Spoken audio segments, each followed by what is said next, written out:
Em nome do Pai, do Filho, do Espírito Santo. Amém. Amém. Pai nosso que estais nos céus, santificado seja o vosso nome. Venha a nós o vosso reino. Seja feita a vossa vontade, assim na terra como no céu. O pão O nosso pão nosso de cada dia cotidiano nos dai nos hoje. dai, Perdoai-nos as perdoa-nos nossas as nossas ofensas, ofensas, assim como assim nós como nos perdoamos a perdoamos a quem quem nos nos ofende. tem ofendido. E Não nos não nos deixeis deixes cair em cair em tentação, tentação. mas livrai-nos do mal. Amém. Amém. Muito bem.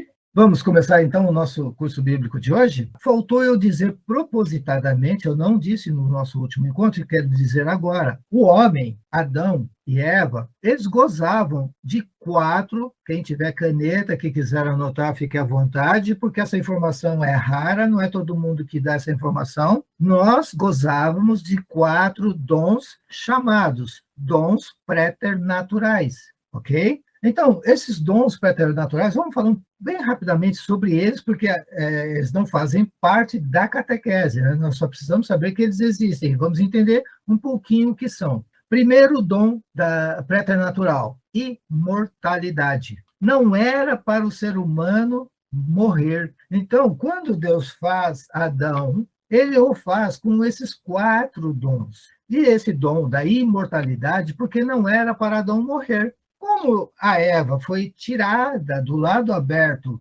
de Adão, então ela também ganhou esse dom da imortalidade. Então Eva também não deveria morrer. Foi por isso que o Senhor disse para os dois: poderão comer de todo o fruto da árvore que está no jardim, só, inclusive, a árvore da vida. A árvore da vida, porque comendo da árvore da vida, eles teriam vida. Só não podereis comer da árvore da ciência do bem e do mal, porque certamente morrereis. Então, veja, Adão e Eva eram imortais. Por quê? Porque eles foram feitos, nós fomos feitos para viver a eternidade com Deus. A eternidade. Não era para a gente morrer. Porém, o pecado entrou na nossa história e nós sabemos que perdemos, então, esse dom. Então, o dom da imortalidade. Dom da impassibilidade. O dom da impassibilidade quer dizer que nós éramos impassíveis. Nós somos naturalmente ativos. E nós temos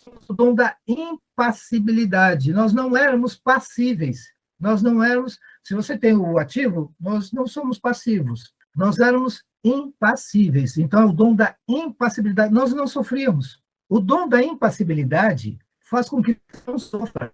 Deus é impassível. Deus não sofre. Então, a não era para sofrer, compreendido?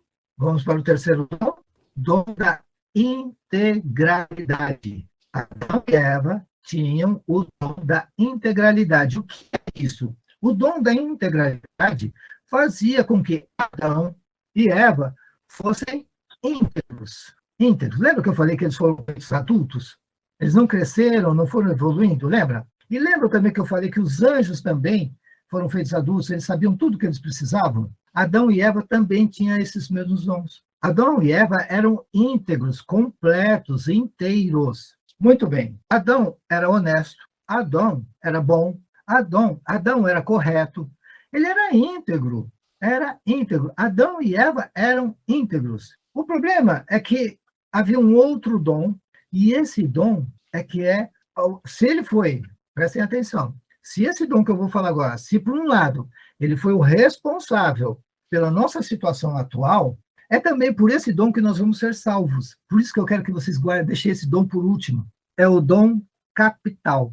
O dom capital fazia com que tudo que, olha que coisa linda, gente, tudo que acontecesse com Adão e Eva, cabeça, aconteceria com o corpo. Todos os filhos de Adão e Eva receberiam tudo aquilo que eles receberam. Ou seja, o Carlos era para ser um cara íntegro. O Carlos era para ser imortal. O Carlos era para ser um cara que não sofria, não iria sofrer. Porém, o pecado entrou no meio dessa história. A partir daí, por causa do dom capital, olha só que interessante, nós perdemos isso. Quando Adão e Eva vêm para a Terra, que começa a história da nossa salvação, que começa a nossa história, aquilo tudo que eles tinham não foi repassado para nós. Porém, o dom capital trouxe a mancha do pecado original, ok? Então, cessam aqueles dons préternaturais E nós temos agora a mancha do pecado original. É esse dom capital que vai nos salvar. É esse dom capital que também vai permitir que aquilo que aconteceu com o novo Adão, aquilo que aconteceu com a nova Eva, será transmitido para todo o corpo. É importante ter essa informação. Beleza? Tudo bem? Entenderam, então? Como nós fomos, o Adão e Eva foi expulso do paraíso, perdemos a impassibilidade, a integralidade. Por que nós, às vezes, somos corruptos? Perdemos a integralidade. Por que o homem morre? Porque ele perdeu a imortalidade. Lembra também que eu falei que Adão, ele estava com as vestes celestiais. Lembra das vestes celestiais? As vestes celestiais, porque ele estava preparado, prontinho, para ir morar com Deus, para ir viver a eternidade com Deus. O pecado faz com que ele se veja nu, ele perdeu as vestes. E o homem, querendo corrigir ele, achando que por sua conta ele consegue restabelecer aquilo que ele perdeu, que ele não precisa de Deus, ele fez tangas para si. Lembra? Deus olhou para aquilo e falou, que coisa ridícula, Adão, olha que coisa feia, você abaixa aí, olha que coisa feia, está parecendo o seu corpo. Olha que coisa feia essa veste que você está usando, vou lhes dar peles. Então, veja, não eram mais as vestes celestiais, mas era algo que pelo menos cobriria as nossas misérias. É a graça que nós temos para amar a Deus. Sem essa graça, você não consegue amar a Deus. Todos vêm para a Terra, todos, né? Carlos, quando nasceu, no instante que o óvulo ia ser fecundado, entrou a alma, né? E também entrou a graça de Deus, essa graça santificante, essa graça que vai fazer com que eu venha a amar a Deus. Por isso que não é permitido ao homem não querer amar a Deus. Ninguém tem desculpa, mas eu não conheci Deus. Ninguém veio me falar. Não existe isso. Todos nós chegamos nesse mundo com essa graça de Deus, que vai nos alimentar até você poder receber as outras graças de Deus. Ok? Você tem graça temporal, você tem a graça capital, você tem um monte de graças, você precisa delas. Então, veja, por isso que eu falei que Deus não nos desamparou. Quando nós saímos do paraíso, pelo menos essa graça a gente tinha. Ele nos deu peles para nós vestirmos. Então, ele nos deu a graça dele. Então, nós vamos procurar por ele. À medida que você começa a procurar por Deus, você começa a alcançá-lo. Quando você começa a alcançar Deus, você começa a se tornar uma pessoa melhor. Melhor que os outros? Não. Melhor para os outros. Ninguém é melhor do que ninguém, mas nós podemos ser melhor para os outros. Ok? Tá fazendo sentido para vocês? Vocês estão conseguindo entender? Né? Muito bem. Então, essa graça, ela é suficiente. É suficiente. É por isso que, como a gente nasce com a mancha do pecado original, Deus nos dá essa graça para que a gente possa buscá-lo. À medida que você vai buscar, o que acontece no batismo? No batismo, você não perde a mancha do pecado original, mas você está num mundo totalmente dominado pelo inimigo. Se você perde a mancha do pecado original, mas é certeza, você vai pecar de novo. Então, você precisa continuar buscando essas graças. Você precisa buscar Deus. Você precisa se aproximar de Deus. E qual é o caminho que você tem para isso? É um organismo vivo. Deus colocou um organismo vivo dentro de você. O batizado recebe esse organismo vivo. Só o batizado. Aquele que não é batizado não ganha esse organismo vivo, que é fé, esperança e caridade, os dons teologais. Perfeito?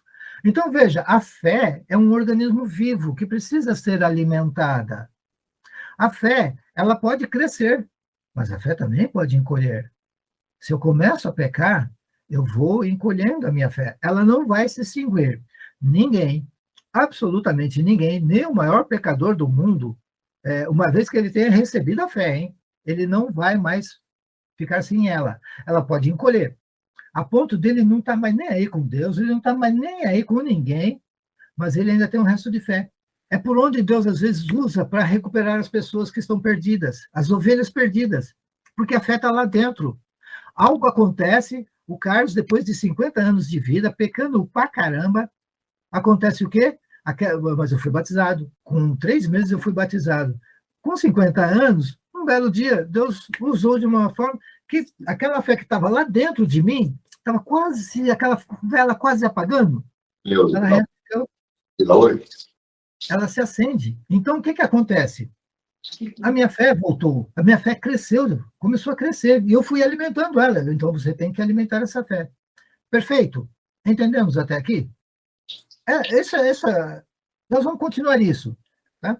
Sempre, nos próximos capítulos, nós vamos estar conversando isso. Eu queria agora mostrar essa passagem. Saída do paraíso, começa a nossa aventura aqui na Terra, começa a história da nossa salvação. Nós não ficamos desassistidos, ok? Não ficamos. Por quê?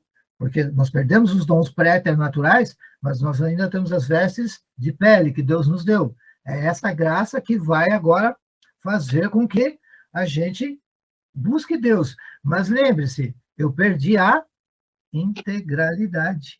Ou seja, eu facilmente serei corrompido.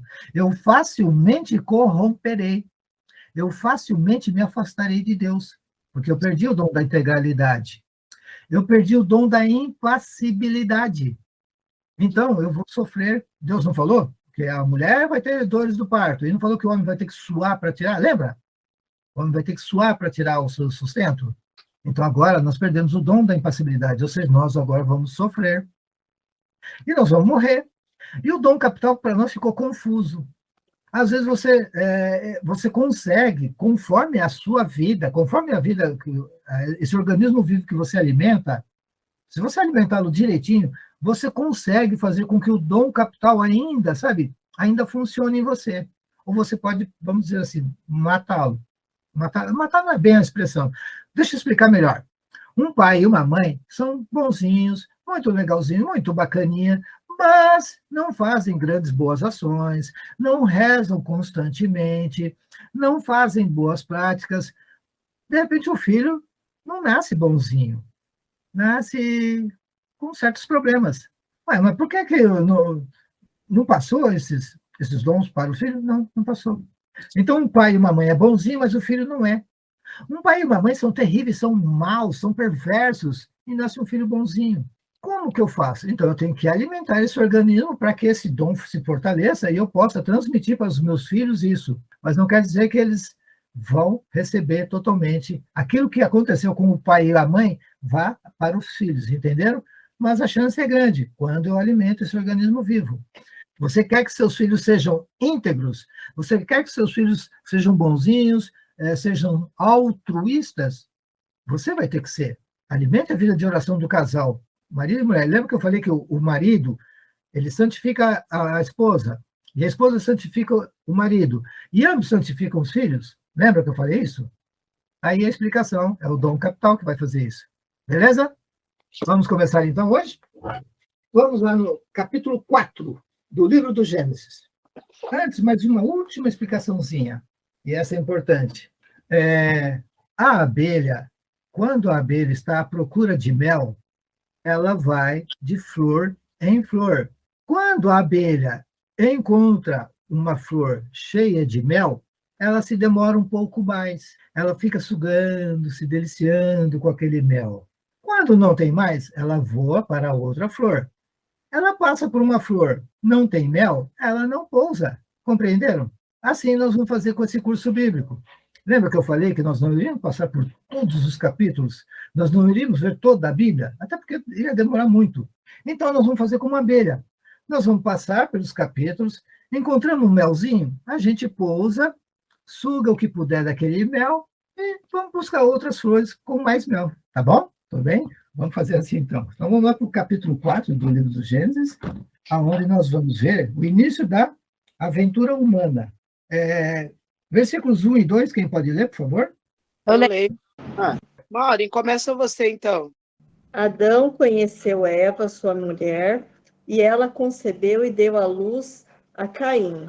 E disse, possui um homem com a ajuda do Senhor. E deu em seguida à luz a Abel, irmão de Caim. Abel tornou-se pastor e Caim labrador. Palavra do Senhor. Graças a Deus. Vamos entender, então, aqui está para nós algumas dicas de tudo que nós vamos encontrar pela frente na Bíblia. São vários livros escritos em diversos tempos por diversos homens, sempre sob a inspiração do Espírito Santo. Então, um autor aí vai ser sempre o mesmo, ok? Então, ele já está nos dando aqui dicas de como que ele vai ser. Então, veja, toda vez que diz conheceu, você vê essa palavra conheceu, fulano conheceu fulana, fulana conheceu fulano, já sabe, eles tiveram relações, ok? João conheceu Maria, Ana conheceu Elcana, então já entendemos, tá bom? Não vamos esquecer, porque nós vamos ver isso mais vezes lá para frente. Muito bem, então Adão conheceu Eva.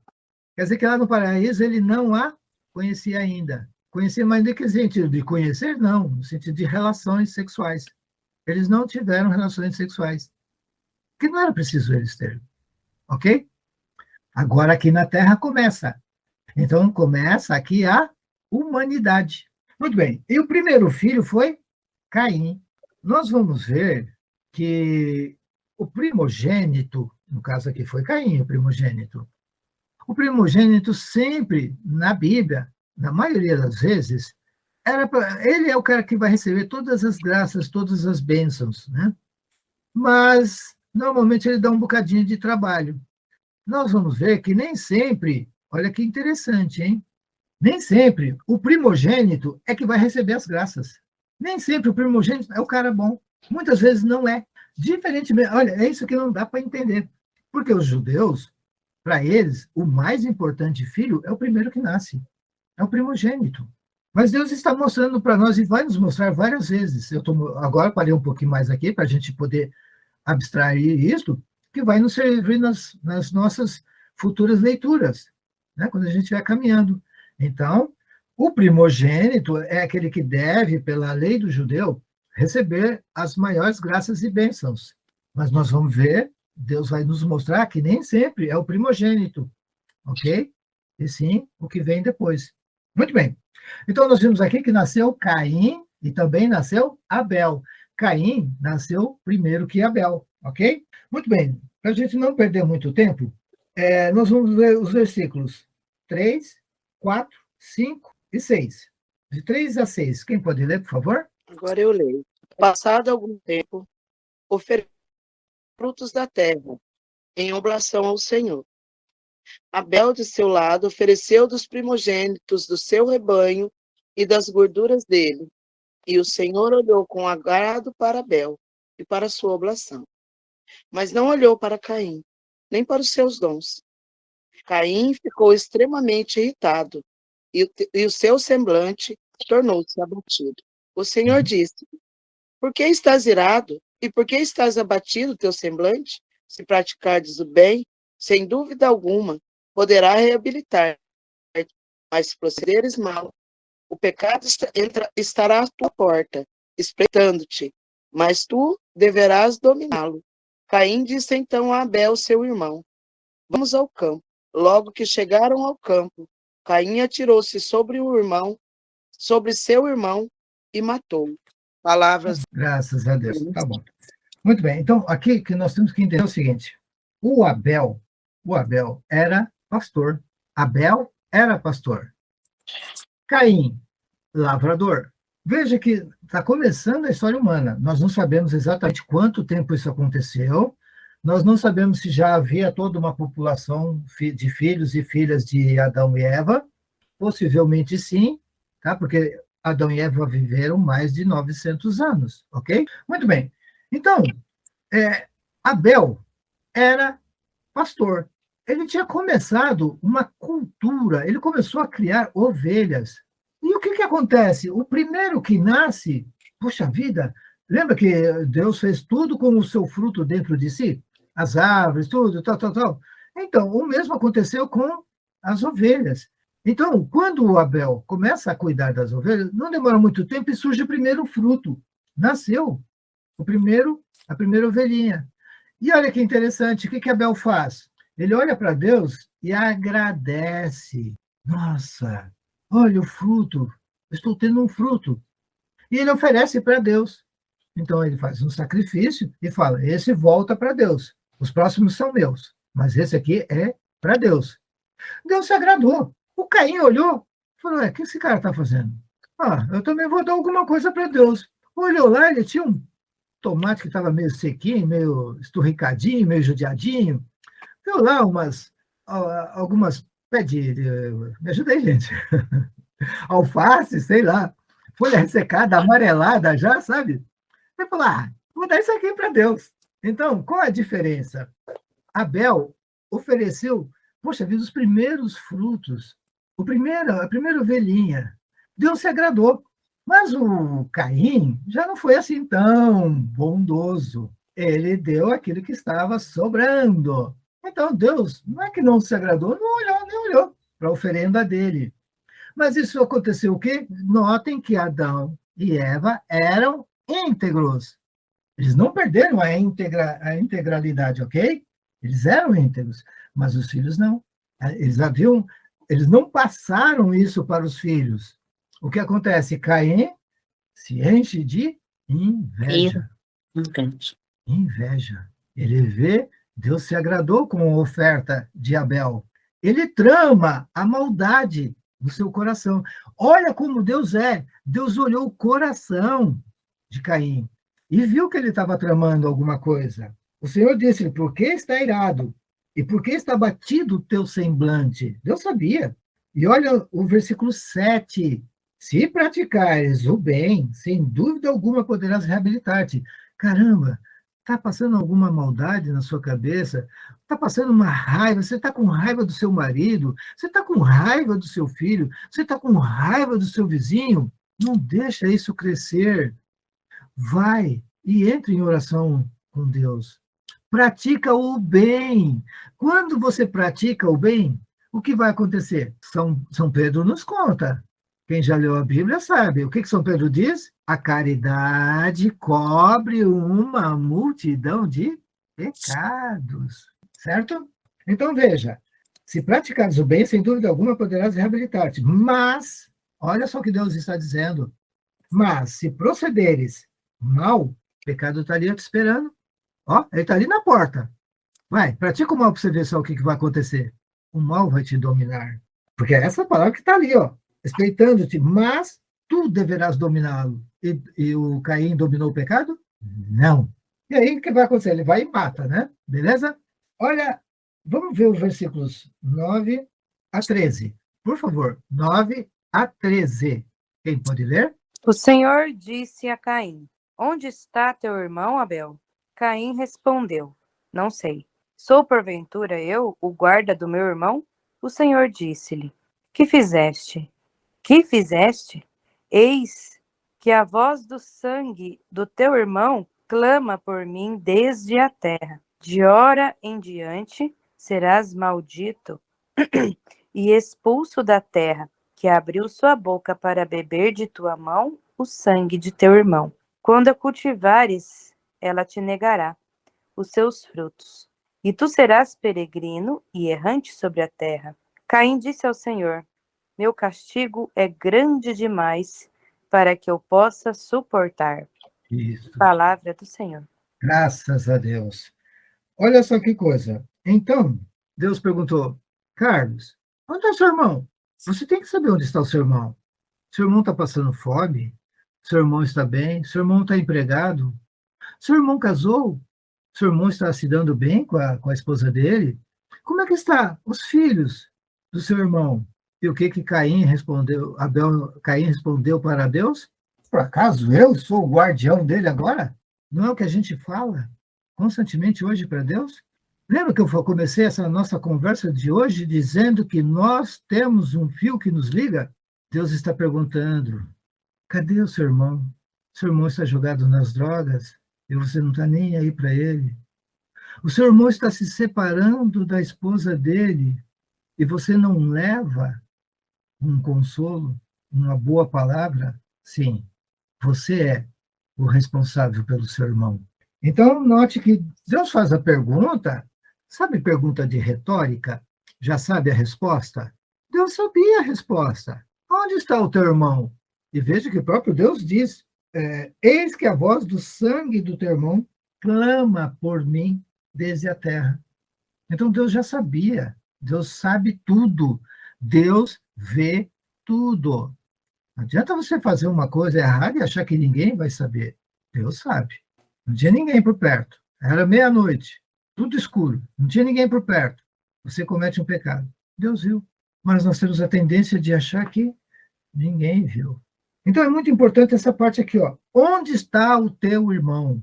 Aqui, Deus está perguntando para Caim onde está Abel. Mas, Cristina, Deus pergunta para você: onde está o seu irmão?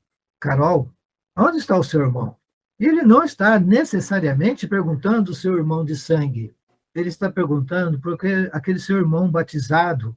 Lembra-se que o batizado deixa de ser criatura. O batizado passa a ser filho de Deus. Você é filho de Deus, o outro batizado também é filho de Deus, certo? Então, veja, Deus está me perguntando a cada um de nós, a mim, a cada um de nós, onde está o meu irmão? Nós temos que saber aonde eles estão. Tanto a situação, olha o que eu vou dizer, tanto a situação em que ele se encontra, como na caminhada para Deus. Eu preciso saber aonde está, na caminhada para Deus, o meu irmão. Sabe aquele cara que não vai à igreja, que não vai para a missa?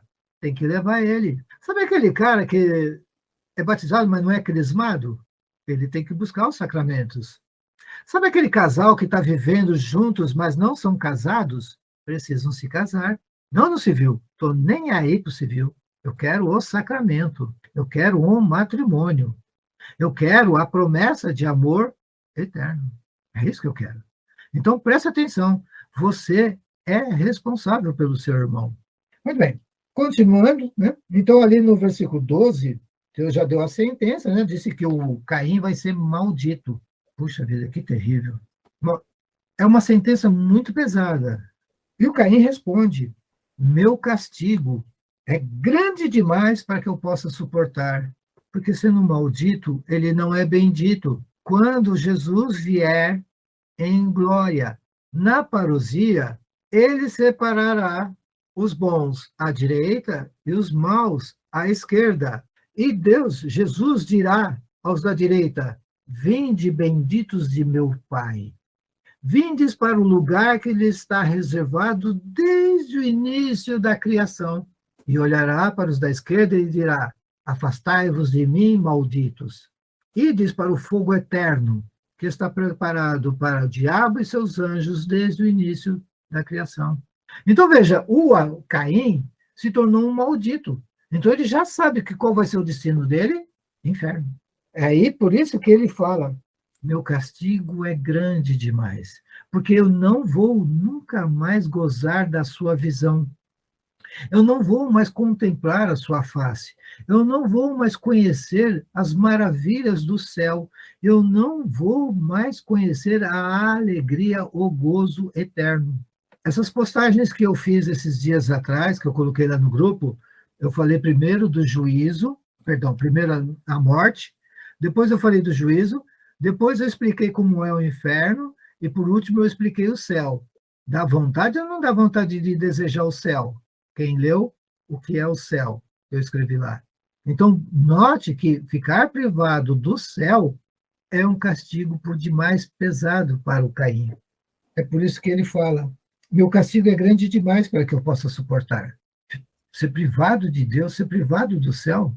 E olha que ali eu fiz um resumo, gente. Eu ocupei o quê? 2 folhas, 2 páginas ali, para descrever o céu. Aliás, as minhas meditações sempre vão ser 2 páginas. Acho que vocês já perceberam isso. Se você jogar numa folha do Word, vocês vão ver que vai dar 2 páginas, sempre. Não faço muito mais do que isso, também não faço muito menos do que isso. Muito bem. Então, já compreendemos o que é que o Caim vai ter pela frente, né? Então, nós percebemos também que Caim agora é maldito.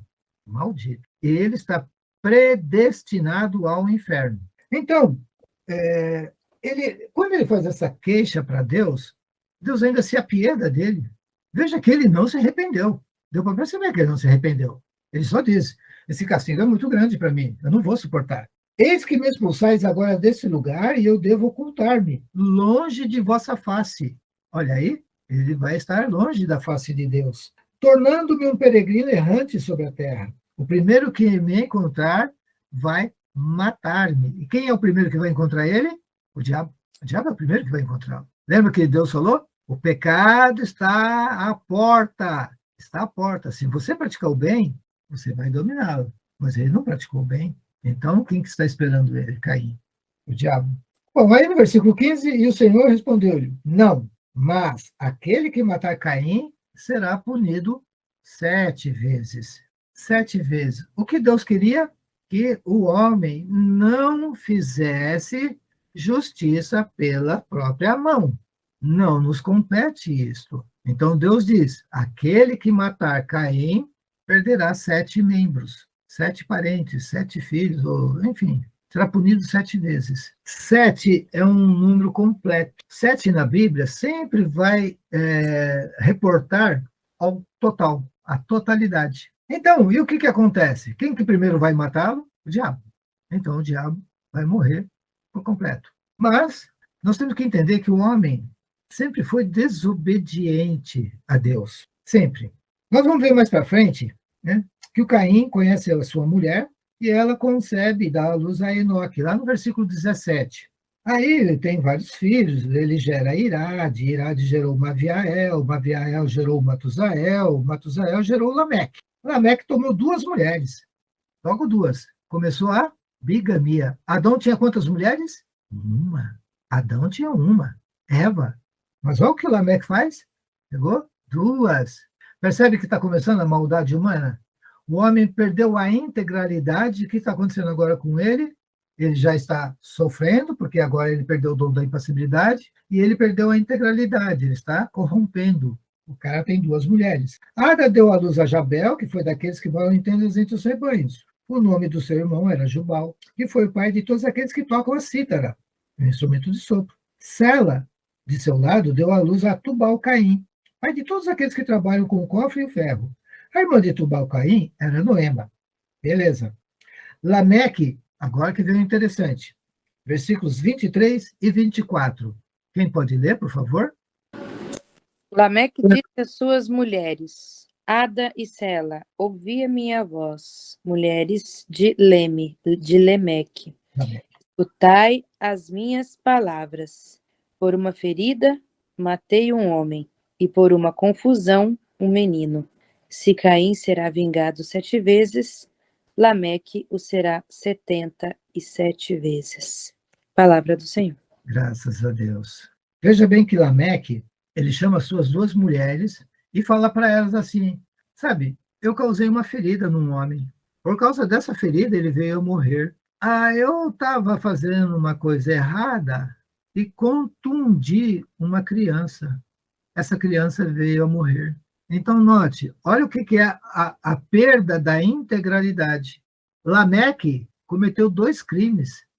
2, contra um adulto e contra uma criança. Só que ele quer se isentar. Ele não quer sofrer as penas. Ele comete o erro, o pecado, mas ele não quer assumir a responsabilidade. O que ele diz, se o Caim, porque matou Abel, Deus disse que quem matar o Caim vão morrer 7, eu sou melhor do que Caim. Se alguém me matar, vai perder 11, né? 11 vezes mais, 10 vezes mais 1, 10 vezes 7, 70, mais 1, 77, 11. Então, olha o que ele faz. Vocês percebem que ele aumenta a violência na Terra? Aumentou. Deus fala assim, quem matar Caim perderá 7 membros. O Lameque quer ser mais do que Deus. Ele não quer só ocupar o lugar de Deus. Ele fala, quem matar Lameque perderá 11 vezes. 10 mais 1. A mais. Então, isso significa o quê? Que começa uma violência na Terra. Essa violência tem que acabar, gente. Veja que ela aumentou. Deus não quis aumentar. Deus quis dizer assim, não é para matar ninguém. Olha, não faz essa besteira aí, porque você vai perder membros. O Lameque vem e aumenta a violência, porque ele fala que vai morrer 77. Se alguém matar ele, ele quer ser vingado. Vai ser preciso mais tarde, não agora, sair a lei do talião. A lei do talião é que vai diminuir essa violência. Alguém se lembra da lei do talião? Jesus cita ela. Olho por olho, dente por dente. Note Muita gente, quando ouve Jesus falar isso, se horroriza. Nossa, Jesus está mandando se vingar. Não, ele estava mandando diminuir a violência. Não é 77 vezes, é um por um. Você machucou, feriu o meu olho? Vou ferir seu olho. Você pisou no meu pé? Vou pisar no seu pé. Então, se você pegar um período violento, como aqui o pecado estava se espalhando por toda a terra, o que Deus faz foi tentar diminuir essa violência, ok? Muito bem. Agora nós vamos avançar um pouquinho, né? Lá no capítulo 6, nós vamos ver que a corrupção da humanidade se espalha demais, né? Fica uma coisa assim absurda. O homem, nós estamos falando, gente, de mais ou menos 8.000 anos atrás, mais ou menos. Então, vocês imaginam a ignorância, a violência que existia naquela época. A mulher não tinha valor nenhum, só servia para procriar. O cara que tem alguma coisa melhor do que eu, ele tem que se cuidar, porque senão eu vou lá e tomo dele, eu roubo. Nós estamos vivendo um período aqui de muita violência. E Deus não está nada satisfeito com tudo isso. Tudo isso porque os primeiros filhos de Adão e Eva tinham perdido a integralidade. Adão e Eva tão bonzinho, mas seus filhos não eram. O cara que era bonzinho morreu, foi assassinado pelo outro.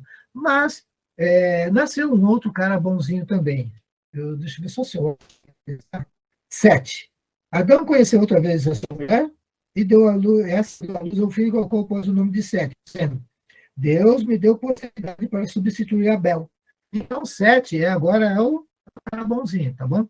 Então, mas que a maldade está aumentando por toda a terra. Né?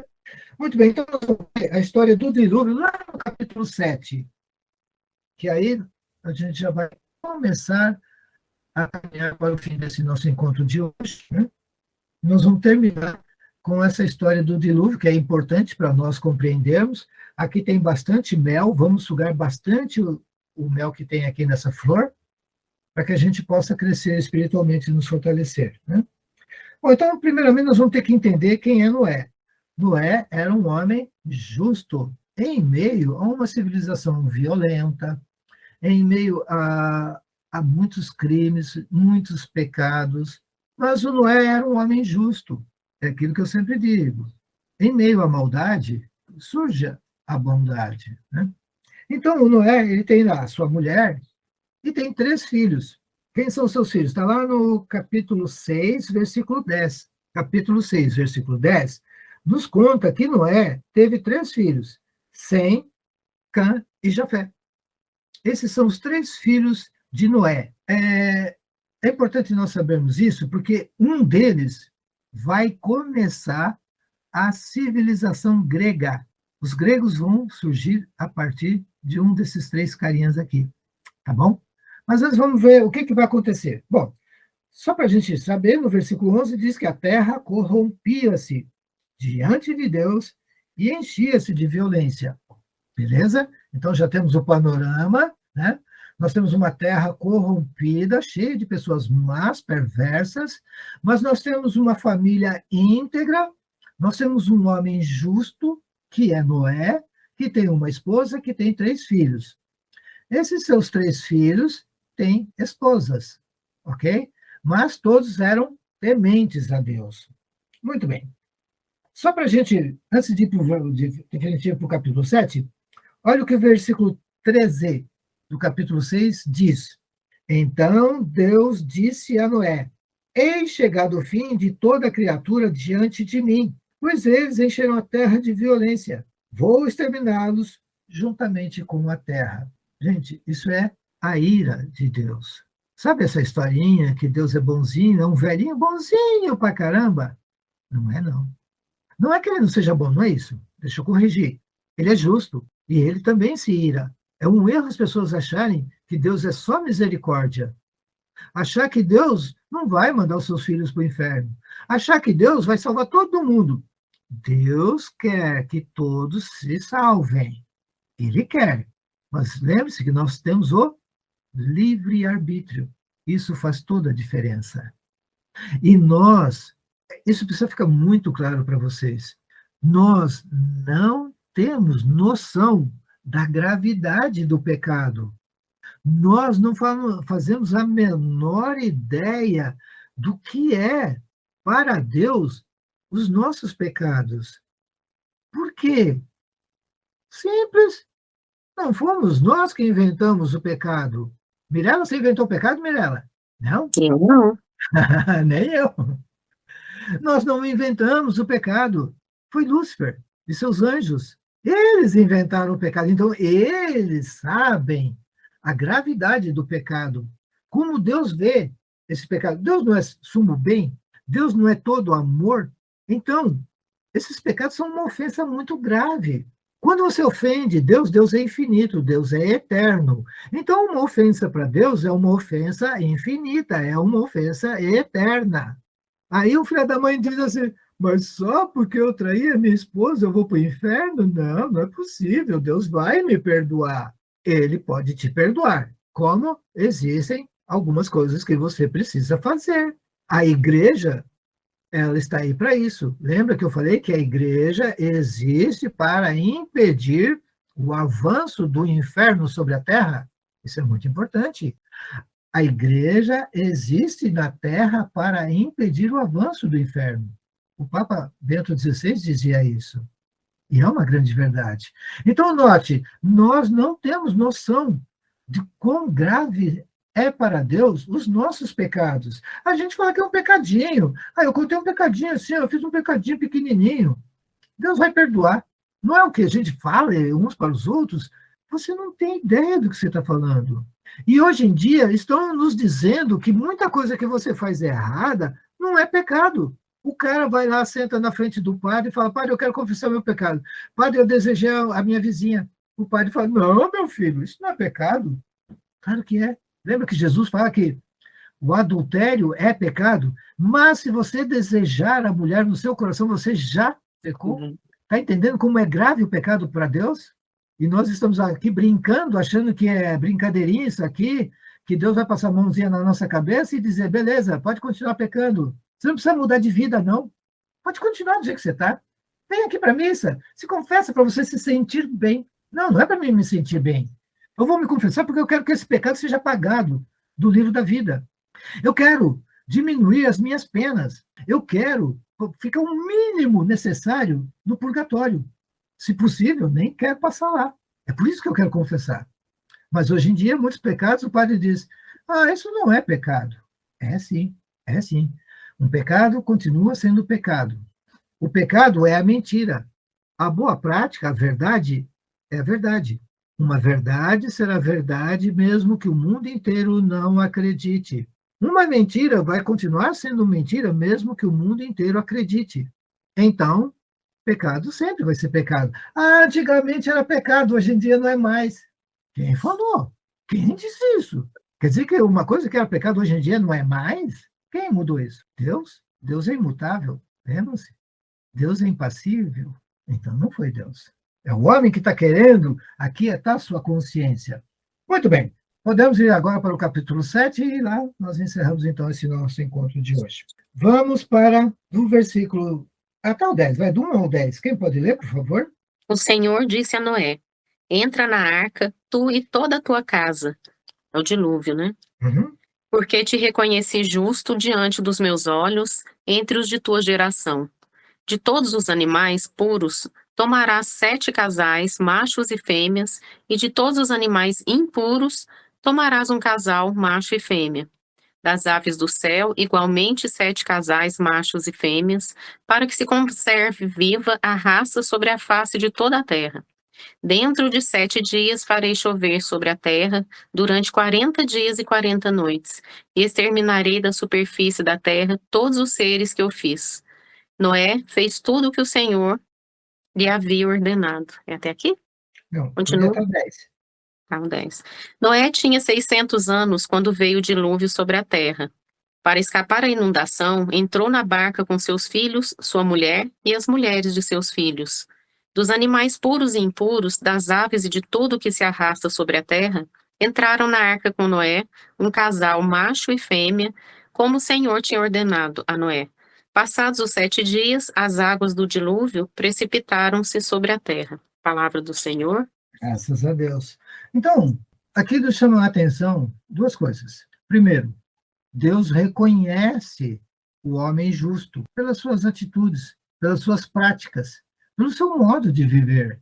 Deus reconheceu que Noé era justo. E segundo detalhe que me chama a atenção é que vai haver um dilúvio. Deus manda Noé construir uma arca, e vamos imaginar, essa arca deve ser grande pra caramba. Essa arca não é pequena, porque vai ter que caber Noé, a esposa do Noé, os 3 filhos do Noé, as esposas dos 3 filhos do Noé e um casal de cada espécie. Vocês perceberam que Deus falou que era para pegar também dos impuros? Porque ele é impuro aos olhos do homem. Lembra que eu falei da aranha, do escorpião? A Denise lembrou. Então, é impuro aos nossos olhos, por causa da nossa maldade. Jesus vai contar que vai chegar um tempo que a criança vai enfiar a mão na toca da cobra, e nada vai lhe acontecer. Muito bem, então vai acontecer o dilúvio, beleza? E o dilúvio acontece. E aí o que acontece? As pessoas começam a zombar do Noé. Ô Noé, você tá maluco, cara? Fazendo um barco desse tamanho? Não tem nenhum rio aqui pertinho. Onde você vai com tudo isso? Né? Para que um barco tão grande? E Noé não está nem aí, ele continua. Noé fala para as pessoas o que vai acontecer. Deram ouvidos a ele, acreditaram em Noé, e o cara insistindo, e o cara construindo a arca. Então, algo de muito desagradável vai acontecer, mas Deus sempre prepara uma escapatória. Deus sempre prepara uma salvação para o homem. Deus nunca abandona o homem. Faz uma arca daquele tamanho, gigantesca, então precisava de muitos víveres, certo? Víveres para os homens e as mulheres, e víveres para os animais. E os animais teriam que conviver pacificamente. Não se sabia quanto tempo eles iriam ficar. Deus tinha alertado ao Noé, 40 dias e 40 noites, chovendo, torrencialmente. E o povo lá atrás, tirando sarro do coitado do Noé. Ele trabalhando e o povo tirando sarro dele. Né? Muitas vezes é assim, sabe? Você quer levar a salvação para as pessoas. Você fala para ele, ó, tem uma arca e está chovendo para caramba. Vem comigo para a arca.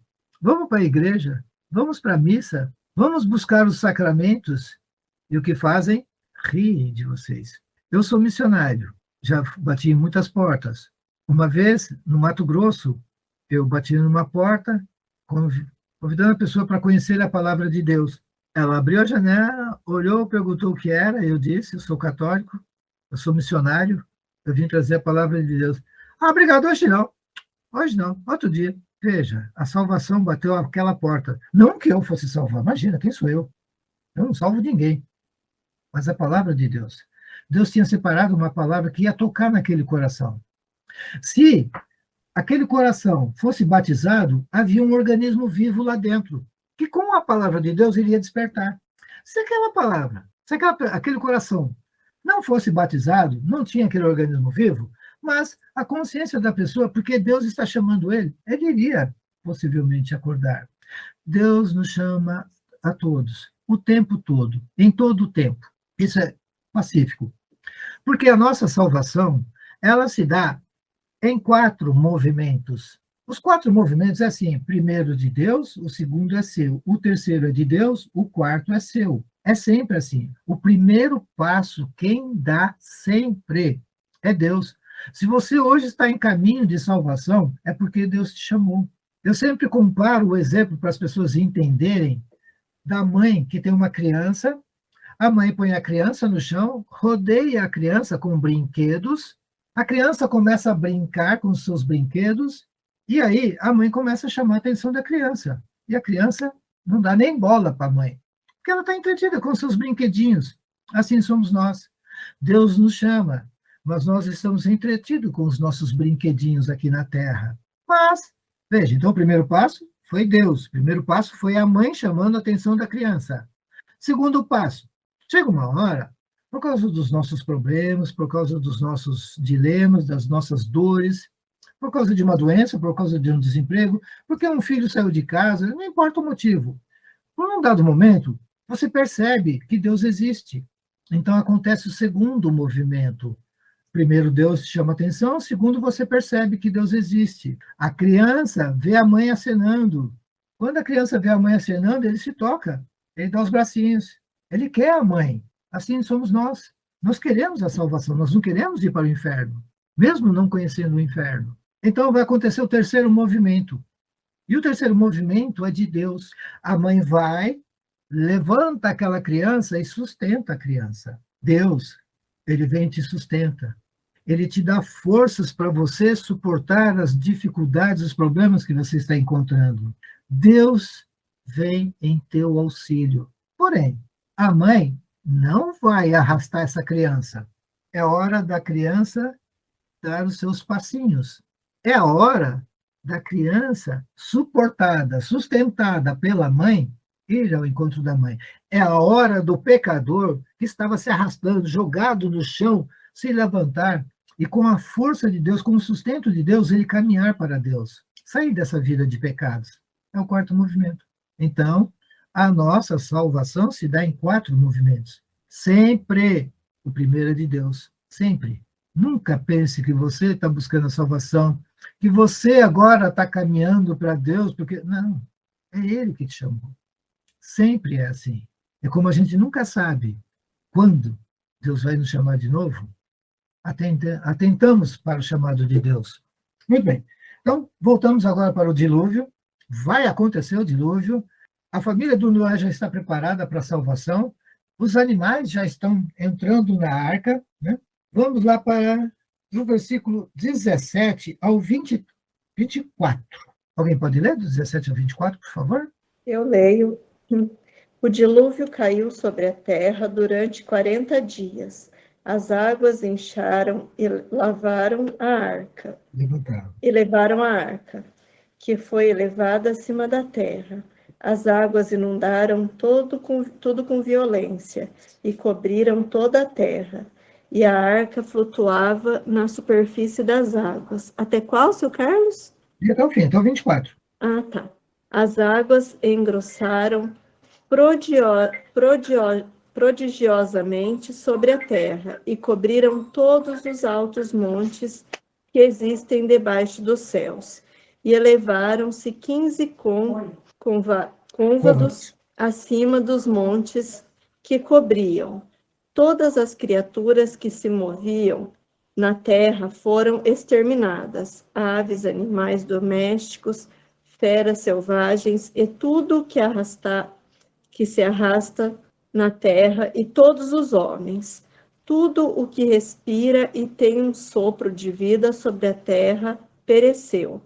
Assim foram exterminados todos os seres que se encontravam sobre a face da terra, desde os homens até os quadrúpedes, tanto os répteis como as aves dos céus.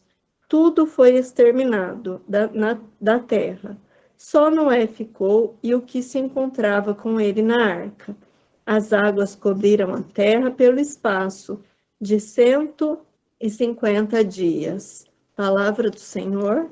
Graças a Deus. Muito bem. Aqui nós vemos que o dilúvio foi terrível. Né? Morreu muita gente. Aí eu fico imaginando as pessoas batendo na arca. Noé, abre, deixa eu entrar, Noé. Padre, abre a igreja. Reza a missa para nós. Nós precisamos. Nos salve. A arca. Os santos padres sempre enxergaram como sendo a igreja. A barca de Pedro. Pedro está no leme. Pedro nos chamou. Quantos de nós atenderam a esse chamado? E quantos estão do lado de fora da barca de Pedro? Quantos? Quantos de nós estamos aí mergulhados no pecado, sufocados até as tampas, perdidos, sem esperanças? Quantos?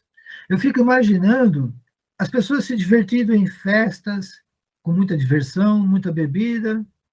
Tá chovendo! Vamos para dentro. Entraram para dentro da casa e continuaram a festa. E a chuva, caindo. E a chuva caindo. E a festa continua. Eu vou contar uma historinha bem rapidinha para vocês, né, que ilustra isso aqui para a gente. Deus manda um aviso que vai cair uma chuva danada, né? Aí o serviço de socorro da cidade avisa que vai cair um dilúvio, tal, uma chuva muito forte, né? Que é para todo mundo deixar suas casas e subirem a montanha para fugir desse alagamento que iria acontecer. Muito bem. Aí algumas famílias cataram suas coisinhas, conforme puderam, subiram a montanha. Aí tinha um fulano lá no meio, passa primeiro um corpo de bombeiro, né? Fala, meu amigo, deixa a sua casa aí, vamos subir lá para cima na montanha, que vai chover muito. Ele fala assim, ah, pode deixar, não se preocupe, eu confio em Deus, eu vou ser salvo, não se preocupe. O bombeiro foi embora. E a chuva, chovendo, daqui a pouco vem um barquinho. Ô fulano, sobe aqui no barco, vai chover muito, vai alagar tudo isso aqui. Não se preocupe comigo, pode deixar, Deus vai me salvar. Vem, não precisa. Nada. E a chuva subindo. Aí, o cara tem que subir para o teto da casa. Passa um barco maior. Ô, fulano, entra aqui no barco, essa chuva vai longe. Vem, vamos subir para o alto da montanha, lá está mais seguro. Não precisa, Deus vai me salvar. Eu estou tranquilo. E a chuva, aí passa um helicóptero. O cara em cima do telhado lá, o helicóptero abre o microfone, solta uma escadinha e grita para ele, sobe na escada, eu vou te levar para o alto da montanha para você e sua família serem salvos. Ele grita para o cara do helicóptero, obrigado, não precisa se preocupar, Deus vai me salvar.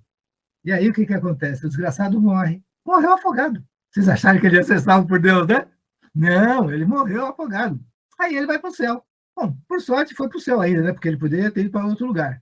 Aí chega lá e fala, ô, São Pedro, pô, que coisa, como que o senhor faz uma coisa dessa comigo? Caramba, olha, eu morri, eu afogado. São Pedro fala, meu filho, eu mandei uma bicicleta, eu mandei um barquinho, eu mandei um barco grande, eu mandei um helicóptero e você nada. Deus está o tempo todo nos oferecendo oportunidades de sermos salvos. Mas a gente está querendo saber o quê? Que ele em pessoa venha nos salvar. É muita pretensão.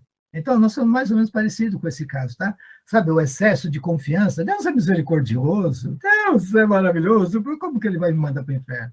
Ele não vai mandar, é você que vai querer ir. Então, voltando para cá, vamos ver então agora o fim do dilúvio, né? Para a gente poder encerrar, que nós vamos encerrar no capítulo 8. Para a gente não perder muito tempo, já sabendo que é o final do dilúvio, então vamos pegar do versículo 5 até o 13. E aí a gente já pode encerrar esse nosso encontro de hoje. Alguém pode ler do 5 até o 13? Eu leio. Até o 12, perdão. 8, né? Do 5 ao 12. Do 5 ao 12 do capítulo 8. 8. Entretanto, as águas iam diminuindo pouco a pouco, até o 10º mês. E no 10º mês, no primeiro dia do mês, apareceram os cumes das montanhas. No fim de 40 dias, abriu Noé a janela que tinha feito na arca e deixou sair um corvo, o qual, saindo, voava de um lado para outro, até que aparecesse a terra seca. Soltou também uma pomba, para ver se as águas teriam já diminuído na face da terra. Palavra do Senhor. Não, pode ir em frente, até o 11. A pomba, porém, não encontrando onde pousar, voltou na arca, porque havia ainda água na face da terra. Noé estendeu a mão e, tendo-a tomado, recolheu-a na arca. Esperou mais 7 dias e soltou-a de novo a pomba fora da arca. E eis que pela tarde ela voltou, trazendo no bico uma folha verde de oliveira. Assim Noé compreendeu que as águas tinham baixado sobre a terra do Senhor. Graças a Deus. Vamos entender aqui que aqui tem uma lição importantíssima para nós, né? Então, nós vamos entender que, ao final dos 40 dias, o Noé, ele abre a porta, ele abre uma janela. Então, veja que está se falando de 40 dias. Nós estamos na quaresma, é um período de 40 dias. A quaresma é um período de você procurar se aproximar de Deus, mas é um tempo de secura, de aridez espiritual, ok? Então, no final dos 40 dias, o Noé abre as escotilhas. E o que ele primeiro soltou? O corvo, Corvo voltou? não, ficou de um lado para o outro. Ah, mas ele soltou uma pomba. E o que acontece com uma pomba? Ela volta. A pomba volta. Sabe o que os padres da igreja viram aí? A Virgem Maria. Ela, veja, passou já aquele período, né? Os 40 dias de chuva. Ela nos deu o fruto da salvação, Jesus Cristo. Ele morre, vai para o céu. Ela ainda fica um tempo aqui na terra, mas ela é levada pelo anjo Gabriel, não é o Miguel, é o anjo Gabriel, ela é levada para o céu, mas ela continua intercedendo por nós, porque nós ainda estamos em perigo, ainda não temos terra firme embaixo dos nossos pés. Ela volta para interceder por nós. Os santos padres viram nesse símbolo da pomba, então, a Virgem Maria. Esta é a primeira aparição da Virgem Maria. O que eu quero dizer para vocês é o seguinte: a Bíblia inteira é palavra do Senhor. A Bíblia inteira tem a chave de leitura, que é Jesus Cristo. A Bíblia inteira funciona assim: o Antigo Testamento é uma sombra, aponta para o Novo Testamento. O Velho Testamento é o anúncio. O Novo Testamento é o cumprimento. Você sempre tem que ter isso em mente. Então, aqui nós estamos tendo o primeiro anúncio de que haverá um auxílio para nós. Lembra-se que lá, no capítulo 3, Deus disse para a serpente: tu lhe ferirás o calcanhar, e a descendência dela te esmagará a cabeça, te ferirá a cabeça. Ali foi um anúncio que haveria um auxílio para nós, que nós teríamos dificuldade em caminhar para Deus, mas nós teríamos um auxílio, é a Virgem Maria. É ela que nos auxilia a caminhar para Deus. É ela que nos mostra, nos aponta para Cristo. É ela que nos aponta para a igreja. Ela é a mãe da igreja. E eu vou mostrar isso para vocês mais para frente. Quando Jesus olha para baixo e diz: mãe, eis o seu filho. Quem é que estava ali do lado dela? A igreja. João, o primeiro bispo. O primeiro bispo estava ali. Porque os apóstolos são os bispos da igreja, são os primeiros bispos. Pedro foi o primeiro papa. João está entre os primeiros bispos da igreja. Então, Maria é mãe da igreja, porque ela aponta. Muito bem, mas aqui também tem um probleminha. Uma má interpretação desse texto aqui fez surgir entre os judeus uma nova seita. E isso é novo, isso é recente. Noéismo. São inimigos dos cristãos. Noéismo, eles têm o símbolo, atenção, vocês vão sempre reconhecer o noeísmo pelo que eu vou dizer agora. Você vai reconhecer o noeísmo toda vez que você vê um arco-íris e uma pomba com uma folha de oliveira no bico. Vocês vão reconhecer esta seita perversa, maldosa, maléfica, inimiga de Cristo. Fechou a cara, Carol? Sabe do que eu estou falando? Nós vamos ver esse símbolo. Nós vamos caminhar, né? Sempre que tendo em mente que nossa religião é a católica apostólica romana, cuja sede está em Roma, e que nós temos um papa válido, que é, por exemplo, hoje nós temos o Francisco, né? Mas já é uma sucessão. Esta é a nossa igreja, é ela que nós seguimos. Nós seguimos Deus. Nós não seguimos, lembra que eu coloquei esses dias atrás, eu coloquei lá uma postagem e coloquei, nem frei, nem padre, nem pregador. Nós seguimos a igreja. Nós estamos com a igreja. E a igreja é esse corpo místico de Cristo, em que ele é a cabeça, com seus 2000 anos, que tem o sagrado magistério, a sagrada tradição e as sagradas escrituras. Eu vou postar amanhã para vocês, é um desenho bem mal feito, mas mostrando o que é essa casa católica. E que quando você tira uma parte dessa casa, no que ela se transforma. Eu vou postar isso amanhã para vocês lá do grupo, para que vocês possam compreender. Tá bem? A casa completa é a casa católica, apostólica romana, sede em Roma, temos um papa, um dirigente, temos os bispos, temos o Sagrado Magistério, temos Maria, nós temos a cruz de Cristo, que muita gente foge da cruz, mas ela faz parte, né? A Eucaristia, nós temos a Eucaristia. Então, amanhã eu vou postar isso. Muito bem. Agora nós vamos entrar, então, na humanidade nova. E só para a gente encerrar, porque já sabemos, né, o que vai acontecer, vai começar uma nova humanidade a partir daí, a partir de Noé e sua esposa, e dos 3 filhos de Noé com as suas 3 esposas, ok?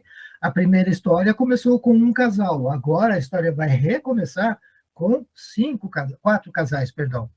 Tá certo? Muito bem, então nós já sabemos. Agora, para a gente, o corolário disso tudo que nós vemos hoje é o seguinte: guardem isso. A humanidade estava indo em plena decadência. Os homens pecando pra caramba. E aí, Deus interrompe isso com águas.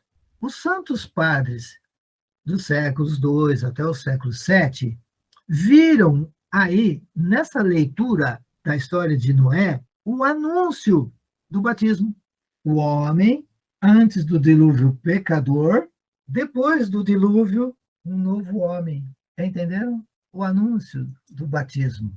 O homem não batizado está em pecado. Ao passar pelas águas do batismo, ele tem os seus pecados todos apagados. Após o batismo, nós não temos um homem novo? Até a mancha do pecado original é apagada. Se o cara morrer 1 segundo depois de ser batizado, ele vai direto para o céu. Ele não passa nem pelo purgatório. O problema é que o inimigo não dá folga, não dá trégua. Mas, se fosse possível, alguém morrer 1 segundo após o batismo, iria direto para o céu. Ele não teria pecado nenhum. Então, a igreja viu nessa história. Então, olha quantas lições nós tiramos da história de Noé. A barca do Noé, a arca de Noé, é a barca de Pedro, é a igreja. As águas do dilúvio, a história de Noé, é o anúncio do batismo. Então, nós já sabemos que lá na frente, essa história mais ou menos vai acontecer de novo. Porque Deus tem uma pedagogia maravilhosa. Deus é paciente, ele vai nos ensinando, ele vai nos conduzindo. O homem não entende o que Deus está falando, ele vai e repete aquela história, um pouquinho diferente, mas ele mostra de novo. Deus tem uma pedagogia maravilhosa. Então, nós concluímos esse nosso encontro de hoje com a história de Noé. Já avançamos até o capítulo 7. Né? No nosso próximo encontro, nós não vamos continuar com a história de Noé, vamos só dar uma rápida repassada e vamos seguir em frente. Como abelhas que buscam o mel, nós vamos buscar sabedorias, doçuras, que os santos padres encontraram e deixaram lá para nós, dizendo, oh, aqui tem isso, aqui tem aquilo. E nós vamos provando desse mel que vai nos fortalecendo nessa caminhada. Eu acho que as lições que nós pudemos aprender hoje podem muito nos ajudar. Deus nos ama infinitamente. E tudo concorre para o bem daqueles que amam a Deus. Noé amou a Deus. E ele foi considerado um homem justo. Possamos nós, assim, ser vistos por Deus como pessoas justas, né? E que nós, apesar de termos perdido aqueles 4 dons, né? Capital, impassibilidade, imortalidade e integralidade. Apesar de termos perdido esses 4 dons, que a gente possa ainda buscar recuperar isso. E como que a gente consegue? Se conectando em Deus. Quando você se conecta em Deus, você consegue repor aquilo que você tinha perdido. Aquilo que os nossos pais não nos transmitiram, esses 4 dons, você começa a se recuperar, você começa a se tornar uma pessoa íntegra, uma pessoa inteira. Você começa a ser uma pessoa bondosa, honesta, você começa a ser uma pessoa exemplo, uma pessoa inteira. Não falta nada em você. Nós fomos feitos à imagem e semelhança de Deus, então nós fomos feitos inteiros. O pecado vai nos desmanchando, vai tirando partes importantes de nós. E quando nós nos conectamos em Deus, nós recuperamos isso. Quanto mais você se conecta em Deus, mais íntegro você se torna. Melhor você se torna para o próximo. E como que você se conecta com Deus? A igreja ensina. Agora, nesse período quaresmal, você tem jejum, orações e esmola. Deus, quando ele se dá por inteiro, certo? Quando eu pego do oceano e coloco num copo d'água, o copo d'água fica cheio do mar, não fica? Mas o mar não tem muito mais. Quando eu pego um balde de 20 litros e encho com água do mar, o balde não fica cheio, mas o mar tem muito mais. Então, Deus quer se dar por inteiro. Eu não quero ser um copo, eu não quero ser um balde, eu quero ser um oceano para conter as graças de Deus. Os três têm as graças de Deus. Os três têm água. O copo tem, o balde tem e o oceano tem. Mas qual está mais cheio de Deus? Deus se deu por inteiro pelos três. Estão entendendo? É isso que eu espero que vocês façam. Dilatem o coração de vocês. Abram esse coração. Deixem ele amar. Ele foi feito para amar. Não foi feito para odiar, para guardar mágoas, rancor. Nada disso. Perdoe e você será perdoado. Pai nosso, que estais nos céus, santificado seja o vosso nome. Venha a nós o vosso reino. Seja feita a vossa vontade, assim na terra como no céu. O pão nosso de cada dia nos dai hoje. Perdoai as nossas ofensas, assim como nós perdoamos a quem nos tem ofendido. E não nos deixeis cair em tentação, mas livrai-nos do mal. Amém. Nós estivemos reunidos em nome do Pai, do Filho e do Espírito Santo. Amém. Até a semana que vem, até a próxima. Vamos manter contato lá no WhatsApp. Um grande abraço, um ótimo final de vocês todos. Fiquem com Deus. Amém.